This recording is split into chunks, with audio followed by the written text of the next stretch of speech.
Welcome everyone to a very special cross-posted episode of Giant Size Violence and Transcending Comics. In honor of Free Comic Book Day, my partner Eri and I are both going to be doing a quick informal roundup of the books we picked out today, as well as what we're going to be reading going forward. So joining me, as mentioned earlier, is my fashion consultant, roommate, and romantic partner, Eri. Welcome back to the show. Hi everyone. Oh, you always build me up. Oh, thank you. And I'm excited to say that, surprisingly, the books I picked out, while this wasn't my intention, I do think they fall within the realm of both my comic podcasts, so I'll be posting this to both feeds, and if you listen on one, feel no obligation to listen to it on the other. But we're just going to go kind of back and forth, Eri and I, going between the books we both picked out. Thankfully, we were picking out separate books specifically on our route to this shop today, but I think we both got things we were really excited about and fairly satisfied with some big surprises in there. Mm-hmm. Eri, do you want to give us the list of the books you picked out today? Yeah. The first one I've got here is Monster High. I don't know why I'm showing it to the camera since this is some audio. of this might wind up in TikTok clips, so... Oh, cool. So I picked Monster High as one of my free comics because I wouldn't say a big fan of the show, but I'm a fan of the show. It's the perfect show if you're cleaning to have on as background noise, and you just kind of enjoy all the little monster puns that happen in there. Yeah, and I know friend of the show, Tilly Bridges from Tilly's Trans Tuesdays has actually written for the Monster High series, so I've always had an eye for that show. I've loved what they did with the dolls, and I'm just really glad that I grew up in a time where monsters were very much like the boys thing, as princesses and dress-up dolls were more for girls. I love that they've found a way to mix those two up, or at least reintroduce the classic monsters for a way that appeals to younger girls and boys too. But yeah, Monster High is a lot of fun. I really wish I could have grown up with it, but it came a little after my time as well. Yeah, I certainly did not grow up with it. I was in my 30s when I discovered Monster High.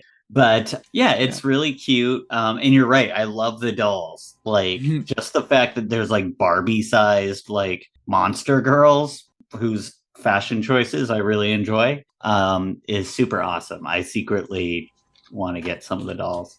But yeah, and it's probably one of, so I would say it was the one that bowled me over the least. So where I was going to oh, okay. So it's got about 3 or 4 pages of story, which is a really cute little story about Frankie Stein. Then it's got bios, which I did enjoy. And then it's got this is actually really cute, Monster High new Scaremester schedule. So it's their little semester schedule, and it's got cute little punny monster classes that they're taking. So I do like that. And then they've got an interview with Jacques Rai, I believe you pronounce her name, but they are a writer on Monster High. So that's really cool and interesting, and I enjoyed that. And then it has about 8 pages of ads. So that's why I'm going to put it kind of at the bottom of my list, but I still very much enjoyed it. And the little monsters are really cute.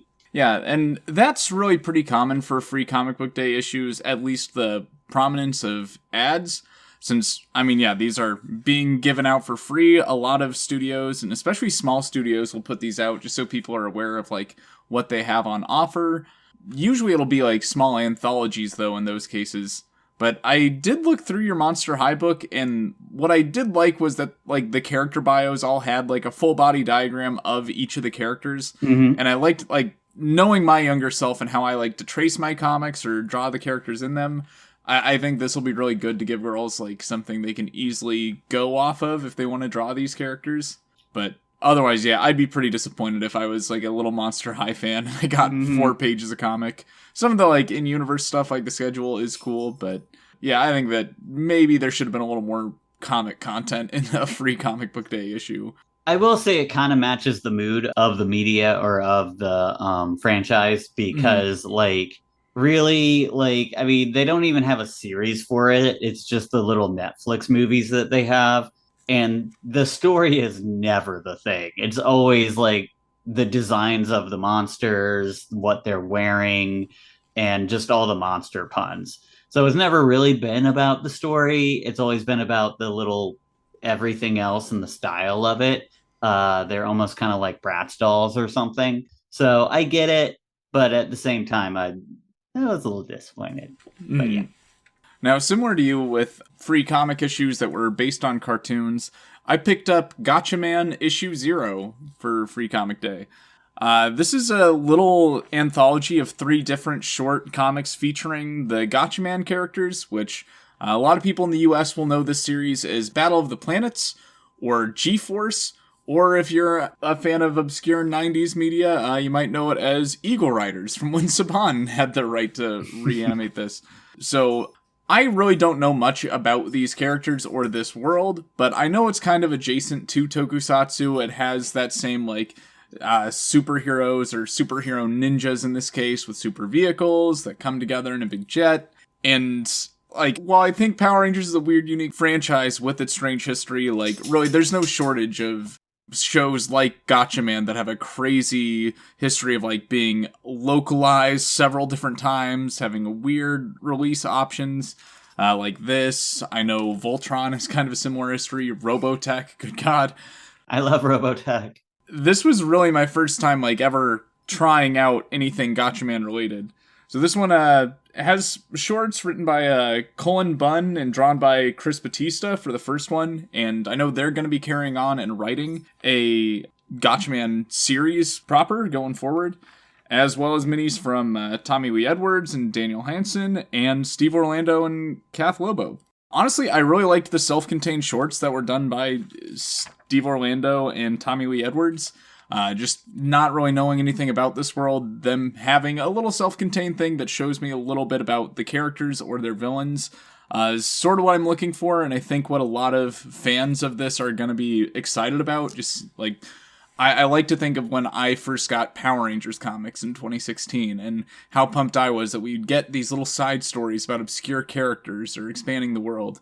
And I know how little people have been given that were, like, fans of this back in the day, so, like, while I didn't quite know everything enough to appreciate this, and it might not be my thing enough to, like, get it on my pull list, I really hope that some Gatchaman fans are excited. And plus, it's got a little bit of a Power Rangers connection, since Cullen Bunn is writing this, and he is also writing the Godzilla Power Rangers crossover comics. So I think this will be so cool. Yeah. Gosh, I've seen the previews of the sequel series they're doing, and that Godzilla wears the Dragon Zord as a hat, and I am so excited to talk about that on the show someday. I'm so excited to see that. That sounds adorable. Overall, though, I'd say, like, if you're a fan of Gatchaman, definitely pick this up. Like, create some incentive for them to keep making, like, comic content for it. If you're like me, though, and had never heard of it, this will be a good place to dip your toes in, but definitely not, like, a must-grab by any means if there's other books you got your eye on. What about you, Eri? What's your next book? My next one is Asterix, as in Obelix and Asterix. So these are actually, rather than being a new thing, because that's what I thought it was. I thought they were kind of doing a new run of Asterix. And then I saw the original artists on there, Goscinny and Uderzo. And sorry if I'm pronouncing those wrong. But and then I realized a lot of it's just kind of collections of pages from the classic 60s and 70s, mostly, or 50s, 60s, and 70s into the 80s Asterix comics. And I really loved it. From here on, I kind of loved all the ones I got. But nothing new. A lot of these I'd kind of read, but they were really hard for me to find as a kid because they had done like an animation of it when I was a kid, and I saw that on TV and really fell in love with them. And my poor parents had to find these French comic books translated for me, and they're great. They're, and as you would expect, they are from the 50s and 60s and French. So, but you might be surprised how wholesome and innocent they are.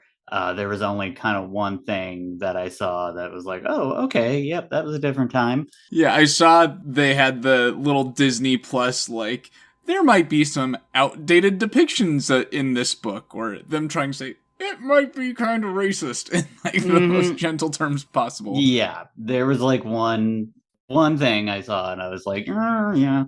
But at the same time, it's history. These things were published. People read them. And Asterix is a really interesting comic book because it is about the Gauls, so the original French people, when the Romans are taking over. And so there's Asterix and them, they have druids and all that stuff, all the Gaul stuff.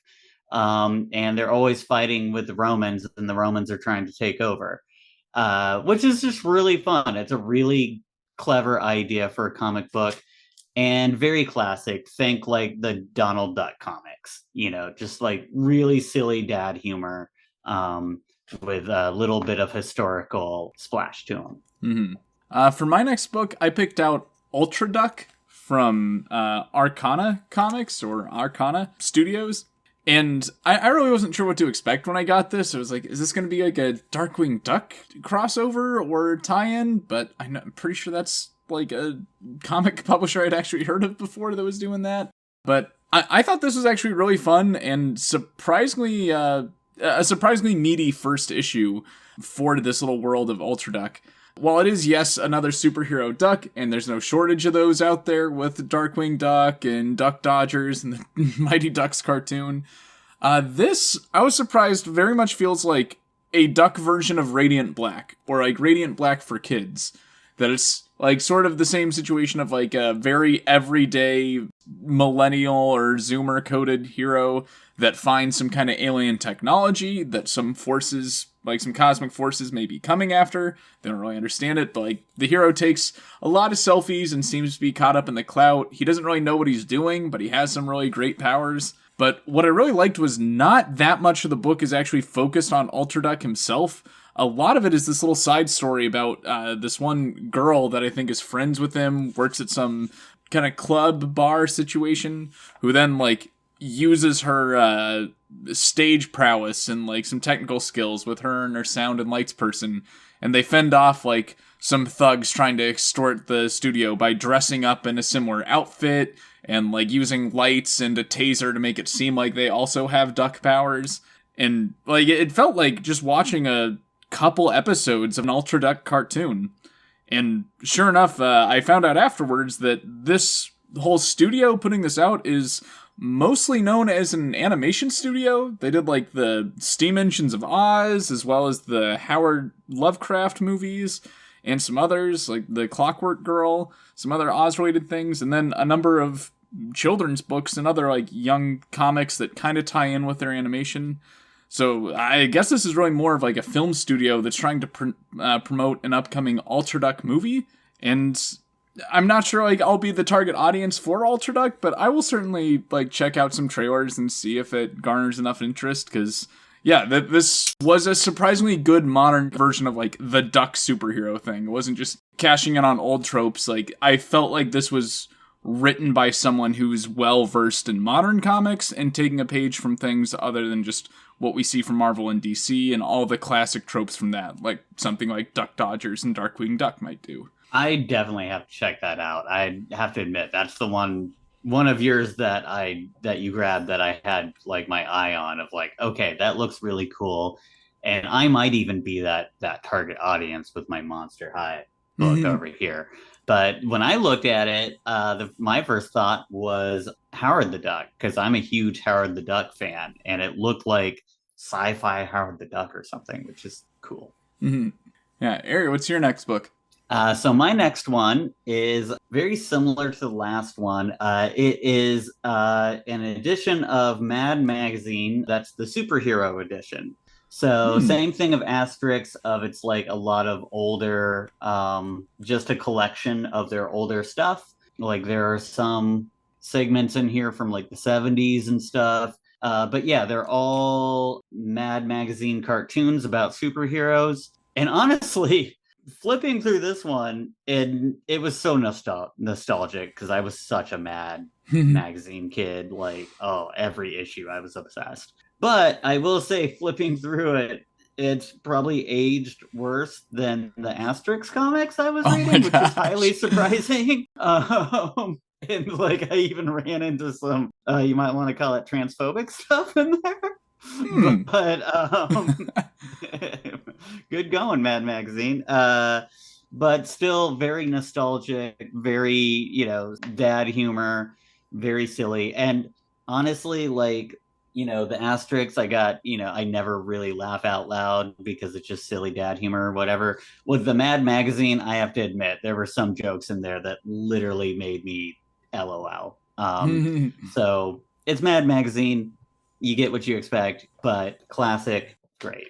Yeah, like, except for the transphobic stuff. Yeah, I probably won't read that one since I'm not much of a Mad Magazine person, but I will say that, yeah, like, the cover gag is even pretty great of the Superman accidentally ripping his superhero outfit, forgets that he's already in uniform before changing into Superman. He's like, crap, I'm already in costume, and his bare chest is hanging out. Yeah, it even got a laugh out of you, so. Like, I know comedy often ages like milk, but I have to say I'm surprised that in all the years of Mad Magazine, like, when they're tailoring specifically for the Free Comic Book Day, presumably, like, all ages or most ages comic, they still weren't able to find, like, at least a single issue worth of non-problematic comics from their history. Yeah, even Asterix did it. Like, even the 1950s French thing was able to do it pretty well, but Mad Magazine was just like, nope. Now, for my next book, I think this is probably my favorite of the Free Comic Book Day issues that I picked up today, and that's the Energon Universe comic, or the 2024 special. Now, I've got a pull list for both Void Rivals, which is kind of the kickoff series that started this crossover G.I. Joe Transformers universe, and I also have a pull for Transformers, but I'm a little behind. Like, I do a lot of reading for both of my podcasts, so I really can only keep up with like one or two series at a time. And sadly, Transformers and Void Rivals, I'm both just letting get like a season or two worth of stories before I catch up. But this was awesome. Like, this really made me want to dive back into those and get caught up, because all three of the series they sampled, between Transformers, Void Rivals, and G.I. Joe in this, all knockout stories that, like, I can tell how well they're playing with these existing characters. Like, they're not trying to reinvent the wheel or, like, reintroduce you to these, like, Autobots and Cobra and G.I. Joe. Or just, like, we're gonna tell the story our way. Like, it is retelling, like, the Transformers origin in a way, but in a very different way that's still true to the origin, but seeing, like, what would it actually be like if these Autobots woke up in modern times after crashing here years ago? Like, how would the local populace actually deal with this? Or, like, hey, there's been robots scattered across the planet. Like, what's happened to those over the years? And also seeing that, like, there's a bigger galaxy of aliens that interact with Autobots and Decepticons. And, like, I know that Robert Kirkman, the person behind Skybound that's making these, like, Transformers, the movie, was a huge inspiration for him. And, like, honestly, that's one of my favorite movies. And you can see that in this. There's deep nods to characters introduced in that, like Hot Rod and the Quintessence. And yeah, like, I just am really excited to read everything. Like, I'm probably going to pick up the G.I. Joe graphic novels now because of this book. And I was previously letting that be the one I pass on, but no, I need to read it now because I loved the G.I. Joe story here too. The G.I. Joe fan that you live with is very happy about that as well. So, and when you were done with it, you just handed it to me and were like, you have to read this because there is some awesome G.I. Joe surprises in there. I'm not going to give it away, but yeah, super cool. Yeah, well, like, I will say, I know you're a fan of Baroness, and the story is kind of focused around her, and, like, yeah, this got me on board. Like, I want to read more Baroness, and, like, you've actually done a great job getting me into G.I. Joe comics this year. Like, I know I got you some for your birthday, and you had me read them because I can't believe how wild those books are. Like, we got around issues 49 and 50, and in the first issue I read, they kill Clifford the Big Red Dog as a puppy. Like, they're evacuating some Wonderful. Cobra town of sleeper agents, and some family's like, we gotta leave the dog behind. And they're pulling out a gun. And the dog is like, it's the living image of, like, puppy Clifford, the big red dog, for no reason. The Cobra town is amazing. Yeah. It is this town that is taken over by Cobra, and there's little kids in it and families, and they're just all like in legion with Cobra, and it's just this little Cobra town, and it is great. There's so many, especially in those Cobra town issues. It's so wild. Like, there's so many wild things. Yeah, and when we actually got a chance, surprisingly, this year to meet Larry Hama, the writer of those comics, at a local convention going on. And I had no idea the legend that was Larry Hama, also known as the Korean doctor for MASH, and that he wrote like 300 and counting some G.I. Joe issues. He's even doing some of the modern ones, to my knowledge. And yeah, he just stuck through it, and a lot of that is gold. Like, from my understanding, it's like around issues 20 to 100, 150 are amazing. Mm-hmm. And, like, yeah, I've only read 2 or 3 issues so far, and I'm hooked. Like, hooked enough that I thought about doing a little side podcast miniseries of 2 trans girls read G.I. Joe, because it's that fun, that crazy. And I did have Larry Hama sign that Clifford the Big Red Dog page. And he looked at me weird, but it was absolutely worth it. I wanted to add to his resume, too, and say, because this is probably how a lot of people my age will know him. He wrote the character cards on the toys as well. And that was actually my first impression of his writing. And then later, as a kid, like, I got the comics and stuff. But didn't realize how crazy they were till I read them as an adult.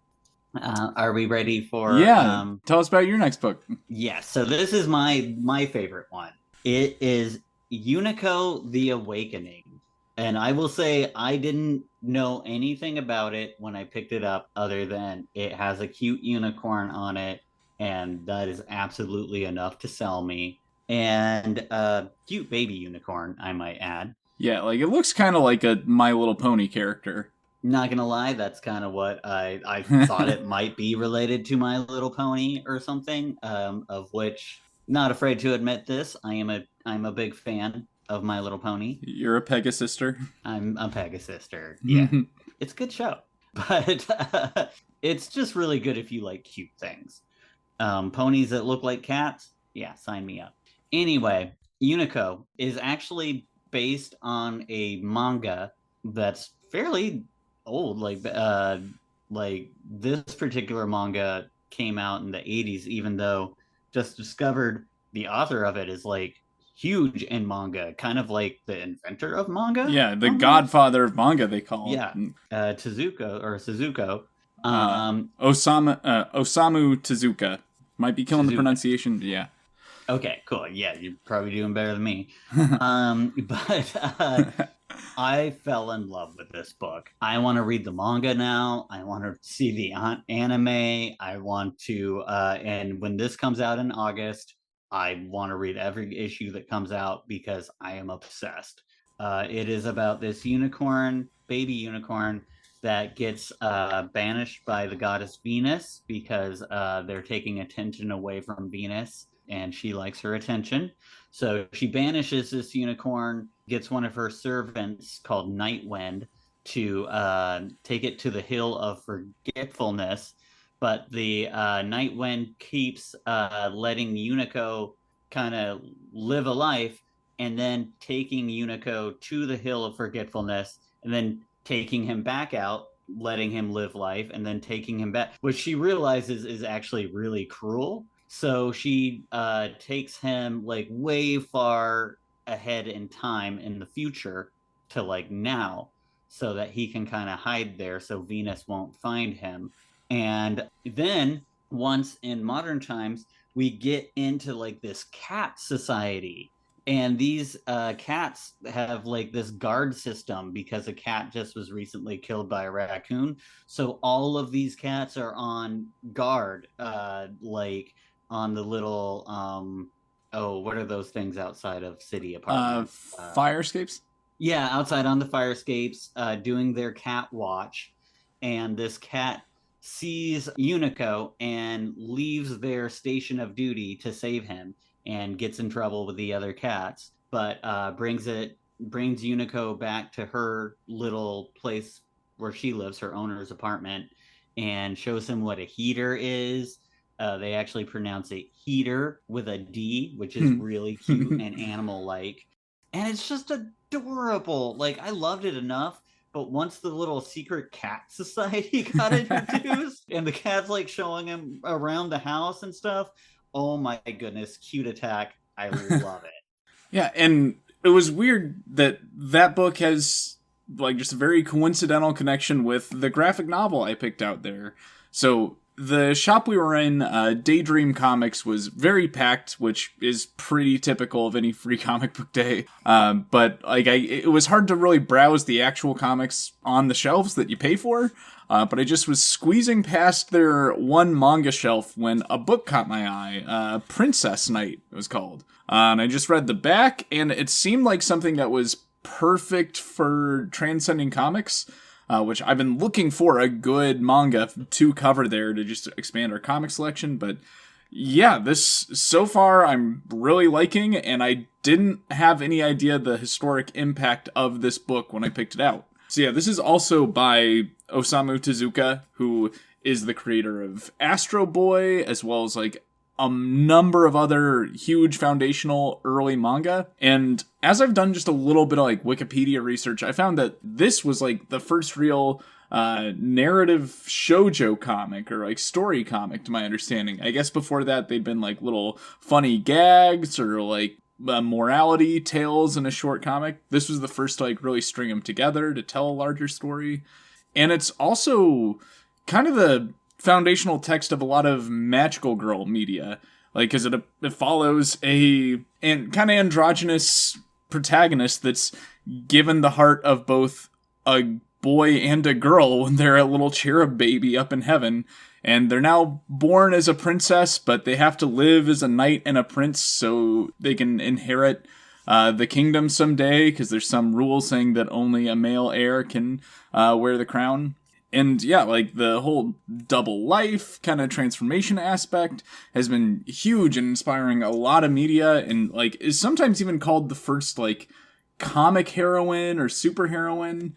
And I think this was just really the perfect book for me to find right now. I've only read the first chapter, and I'm sure there's going to be problematic elements, because this is a 1950s comic. It's literally might be the oldest comic I've ever read. But I'm really excited to cover this on Transcending Comics someday, since, yeah, I don't think there's a better first manga I could have found, and it's all in one nice self-contained book, so I don't have to read a long series like Rama 1/2 and sift through a longer, probably problematic depiction of gender at play in a series. So I'm so excited to dig into this. Yeah, we just started kind of like researching him today once we realized, like, oh, we both have books by this guy, and wow, he's like the grandfather of manga. And yeah, found out all these things that he'd done that we were somewhat familiar with, like Astro Boy. Like, I was like, oh, that's who did Astro Boy. Oh, okay, cool, because that I'm pretty familiar with. Yeah, and I feel like it's not a real episode of one of my podcasts, or at least Transcending Comics, if I don't get a little into Tommy's spiritual woo-woo bullshit. But, like, I don't know, it was just really poetic to me that this was the book that called to me on the shelf when, right now I'm in a course that's specifically about narrative archetypes. It's being led by Arden Lee, who's kind of like the spiritual protege, or at least student, of Grant Morrison. And yeah, her class has been really cool so far, and the archetype that I've been looking into is specifically like that, not of the magical girl, but kind of above that, of just like kind of the transforming Amazon female warrior type of thing. Like, that's had elements in Wonder Woman and She-Ra, and yeah, of course, like every magical girl anime. And I just don't think there was like, it feels very coincidental that this would then be the book that I would find today, of like the few I got to browse. And I think this is going to be a really important one for me to read while I'm looking into this archetype, since this might be one of the first real incarnations of that, at least the first in comic or manga form. Yeah, I definitely want to check it out when you're done with it. It looks really cool. Now, I think you've kind of answered the question, at least about Unico, but of the series you've read today from the Free Comic Day, which, if any, do you think like you would feel tempted to actually like follow the series properly, like month to month, or buying it as a graphic novel once it gets collected in a trade? Any real standouts for you? Unico, 100%. Even though that's a little bit of a cheat of an answer, since the other three that I got were kind of rehashes of things I already really enjoyed. Like, I had already read some of those Asterix comics and had seen some of the Mad ones as well, because I was already a giant fan. But yeah, 100% Unico. I am such a fan right now. Similar for me, like, I mean, the Energon book is the one that jumped out at me the most, and two of those books I'm already on the pull list for, but this really did sell me on buying the collected trades of G.I. Joe whenever that's released, largely because I started to find how much of the story is told there. Like, that's where we find out what's happened to Megatron over all these years.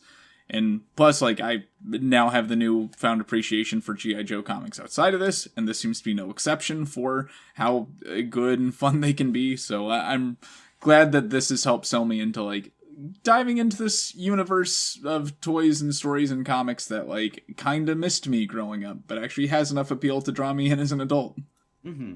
Any final thoughts, Eri, before I wrap this up? The only thing I was going to add, and this is a little bit late to the party, but I wanted to just add one more thing to Larry Hama's resume. Sure. Which has always impressed me, and I always think this is super cool. He's an actual veteran. I believe he fought in Vietnam, and just really cool. I would have never have thought that the person that wrote the G.I. Joe stuff was an actual veteran, but now when I go back and reread it and everything, I notice all of these little things that I didn't necessarily need as a kid, since I came from a military family.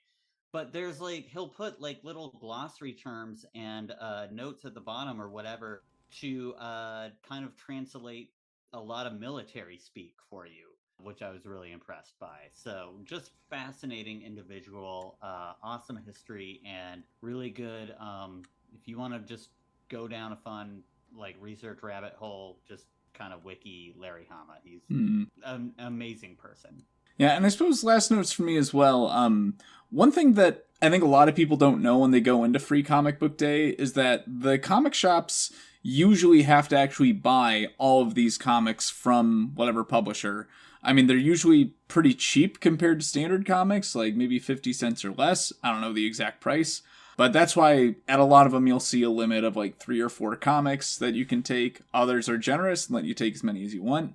But with that said, like, I mean, we just kind of popped into the comic shop because we were downtown anyway. But if you go to a shop and pick these up, I do really recommend that you buy at least something from the store to kind of show your support. I knew I wanted to get something while I was there, and thankfully Princess Knight stood out to me right before we left. But also, Daydream Comics, I've got to shout them out because they also had a stand that would let you buy most in-demand graphic novels for a local bookmobile service. So if there was nothing you wanted particularly, you could still buy a book for a good cause. And this is the most stressful day for most comic book stores in the country. A lot of them need to get volunteers brought in. A lot of them pull out all the stops. And they also have to rework their stores to jam a lot of people into what usually is not a very big space. So, like, please be really cool to the staff, be cool to their inventory, and try and buy something or show your support for your local comic shop, because they're pretty much universally locally owned. So, show some appreciation to your local comic book store, wherever that may be. Now, wrapping up today's show, thankfully the very talented Ray Day Parade does the logos for both my shows, so shout out to them for doing just such a great job on both. Intro and outro music this week is going to be A Little Soul and You've Been Starring by Carlson. He's got a new album coming out this year, so do keep an eye on his social medias or just keep track of carlson.com. I'm really excited to hear what he has in store. Otherwise, we hope you'll check us out again during our next episode. I swear it'll be a bit more formal. But until then, keep reading, keep writing, and keep transcending.